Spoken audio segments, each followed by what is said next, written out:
you get a symbiote, and you get a symbiote, and then definitely you may get a symbiote.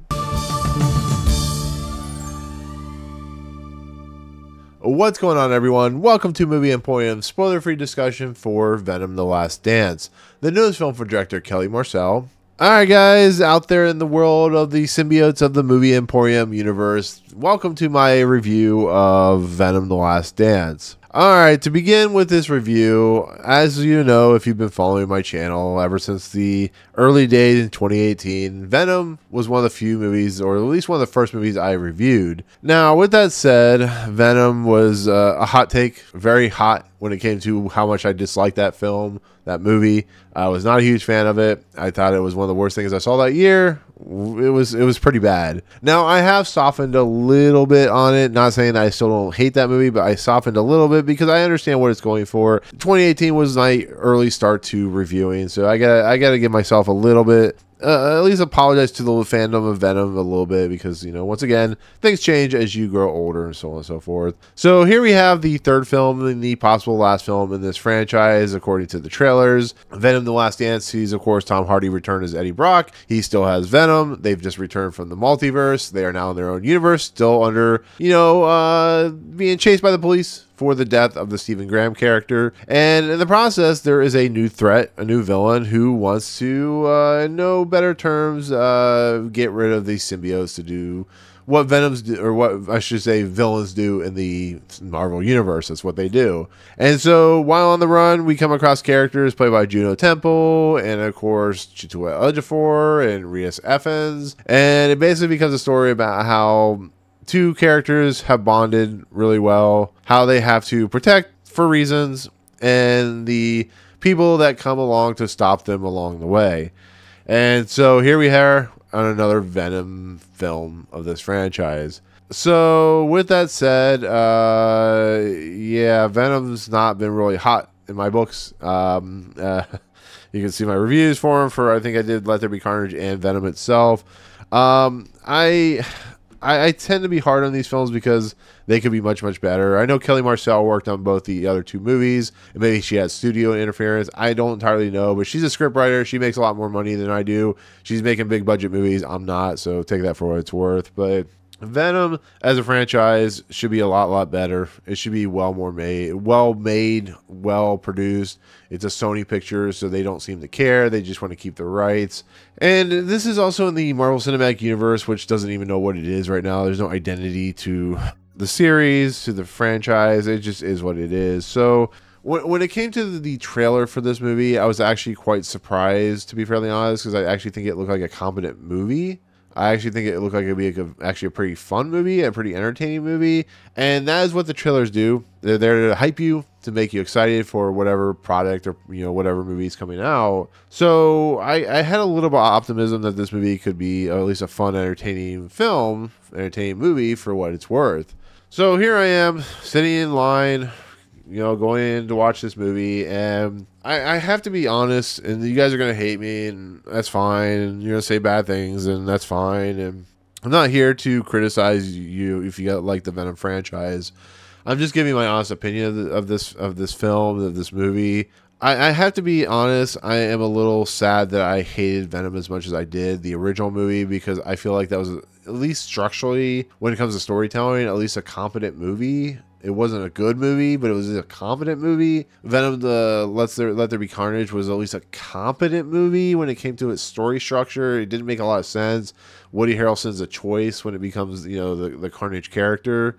But when it comes to Venom: The Last Dance, I'm not even entirely sure that this is even a movie. And what I mean by that is movies have structure. They have scenes that fit together into a story that goes from point A to point B, which I'm not saying that this movie doesn't go from point A to point B. I'm saying that this movie doesn't feel like a movie. It feels like a story of set pieces, a story of scenes that are cobbled together from something that was cut down. It's such a shame because the potential that Kelly Marcel had with this movie, with making it the possible last film in this franchise, and what she was ultimately able to produce for the company and for the studio audience, is nothing short of baffling, to be fairly honest. And I don't hate Kelly Marcel. Don't get that wrong. I think she probably a very talented person, probably a pretty nice person. You know, she's had to put up with some stuff, I'm sure, with this franchise being, you know, kind of a low bar set. But when you make a movie, when you make something that is for the general audience, you have to have it make at least some sense, at least have some point to it. And I don't feel that this movie has a point to it. I don't feel it has a reason to it, a logic to it. I feel like, you know, when you get to the scientist stuff, it's very cliched, it's very tropey. It doesn't really have a purpose outside of holding certain things that are very important to the Venom character. You know, there's points in this movie where Juno Temple and Chiwetel Ejiofor are arguing like every other movie that deals with the military and scientists, and it does things that make absolutely no sense, and the reason they're there make absolutely no sense, and it's very convoluted, and it's very just kind of by the book. And I was really just kind of like, what is even the point? And then on top of everything, you have Chiwetel Ejiofor, who plays Mordo in the Doctor Strange universe, who's in this movie that is part of the MCU. And Deadpool and Wolverine aside, which was taking the Fox characters and kind of playing with it, why is Chiwetel Ejiofor in this movie? Like, it doesn't make any sense. It's very confusing, to be fairly honest. He's a much better actor than what he's being given here. I mean, you saw even in Doctor Strange how good of an actor he is, but he's playing this like really antagonistic general or military leader that feels like he's getting pushed around for no reason. He feels like what would happen if you know, Thunderbolt Ross was just a stupid idiot. Like, that's what Chiwetel Ejiofor's character is in this movie. He's just kind of an idiot. He makes decisions which make no sense. His character in like the military are given no real development at all. They're just kind of, you know, fodder for Venom and fodder for whatever. And they should have a much more developed arc to their characters, but they're just thrown in there. That's a lot of this movie's problem. Juno Temple has a backstory to her story, which really falls by the wayside and doesn't have any purpose, and really feels like you're supposed to feel sorry for what happens to her, and she has no development. I feel bad for these two individuals because they're such good actors. They've been in stuff like Ted Lasso and, you know, 12 Days a Slave and all these kinds of movies, and here they are just kind of slumming up for a paycheck, and it just, I really feel like that it just doesn't behoove them to be in this movie, because one, why is even Chiwetel Ejiofor in this movie? Like, you could have gotten someone else to play this character instead of, you know, pulling the guy who played Mordo. I almost thought they were going to do, and this is in the movie, I thought they were going to have him be Mordo at the end of the movie. I don't understand the logic of casting him. And once again, because it's a Sony universe and they try to distance themselves until they get paid by Marvel and Disney to bring Spider-Man over, that it even really matters. You know, look at Morbius and all that stuff. And this isn't nearly as bad as Morbius, because at least there's some fun to be had in this movie, but it's really baffling, the choices that they're making. And there's Stephen Graham comes back in this movie, and he doesn't really have much to do with some exposition stuff, and how his character ends up is really, really stupid, and it really is just problematic. And like, the villain that this movie portrays is like what is this character? It tries to give some back history to the character, and just like, unless you know who that Marvel character is or who that character is, you're like, I don't know who this is. Like, this isn't like, you know, Thanos or something like that. I have no idea who this character is, and he's in the trailer, and it's just like, who the heck is this character? And like I don't know what's going on, but it's just like, once again, it feels like there's a much longer movie that cut down because they needed to be an hour and 50 minutes. And X-Men, the original X-Men was an hour and 50 minutes long, and it was much more well put together than what this movie's doing. And then you got like Eddie Brock and Venom, who are like the beating heart of this franchise. And there are some fun things that have, but I get tired of the jokey shtick that Venom has, where he's like this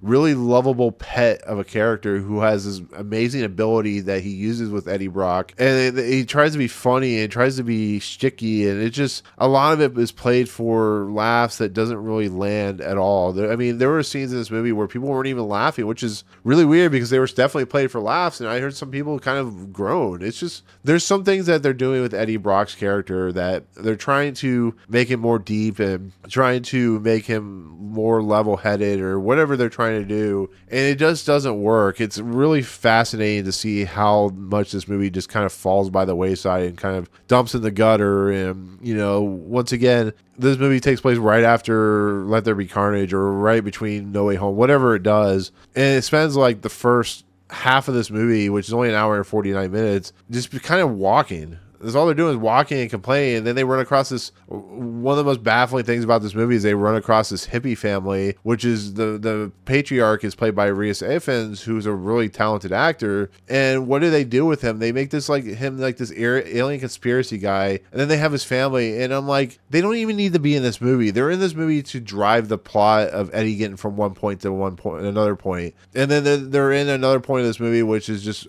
for something for Eddie and Venom to do. And they try to add some dramatic like material to it, and none of it is interesting. None of it works. It doesn't even feel like they feels like they cut out the good parts and then threw in stuff like the hippie family, which I'm really baffled by. Like I know people get paid and that's what they do. There are choices in this movie that just are baffling, and I know some people who really like this movie, and more power to them, but I don't get it. Like, this movie's not as baffling as Borderlands, but I feel like Kelly Marcel just deserves better than what she's putting into this movie. Or maybe she made these choices and this was her 100%, locking down what she wanted. I really think that this movie this whole franchise just doesn't understand what Venom is, what Eddie Brock is, and what they represent to Marvel. And I don't, I'm not trying to be like nerdish or anything like that, but I just don't feel that this movie really understands anything about what it's trying to do. I think it's like Morbius or what is it, Madam Web or whatever came out. No, I don't think these people understand. I think Sony is just throwing people and allowing them to do whatever they want, but I don't think they understand this stuff at all. And they're making these movies which are really low bar schlocky nonsense. And once again, this movie just doesn't even feel like a movie. Like, Morbius didn't feel like a movie. Madam Web didn't feel like a movie. Like, I don't understand what this is. It's like Borderlands. I don't understand what they're even doing here. Like, what is it? It's just chop scenes put together. It's just stuff thrown at the screen. And I guess if you turn off your brain, that's fine. But I need something more. I'm sitting here going, what am I watching? What am I experiencing? I'm not experiencing anything. I'm experiencing a bad drug trip. I don't get it. Once again, there are scenes thrown in here that completely just don't make any sense, or there's like, what happened before that? Once again, Tom Hardy's doing something. He's doing a thing in this movie, and they try to build it up as dramatic tension towards the end of the movie, and I don't know. I'm hoping that this is the last movie of this franchise, but I'm sure it won't be. The end credit sequences are typical Sony wasteful credit sequences. The one in the middle is okay, fine, what it is, but the one that they play at the end is to get people to stay because they need something for the end, because they know people will stay. And it's like one of the weirdest end credit sequences I've ever seen. It's just like, why didn't you put that in the middle and then put this other scene at the end? At least that would have been somewhat of an interesting choice, but they switched them up. I don't know, whatever. This movie's really bad. It's baffling. It's not even really a movie, to be fairly honest. And it makes choices, it goes places, and does things. And I guess that's what a movie should do, but it needs to be better. We deserve better. That's what I'm going to say. So anyways, there you go. That's my take on Venom, Let There Be The Last Dance, whatever it's called. Yeah, so there you go. So anyways, with that said, thank you for watching my review of Venom: The Last Dance. Comments below, as I always say, let me know what you think of this movie. If you've seen it, are you looking forward to this movie? If you are, perfectly all right. I don't judge. You see what you see, but there you go. Anyways, thank you so much for watching. If you like what you see on this channel, hit the subscribe button to join Movie Emporium. Hit that notification bell at the top. The fun is coming next. If you like this video, awesome. Hit that like button, and we'll see you guys on the next video. Peace out, guys.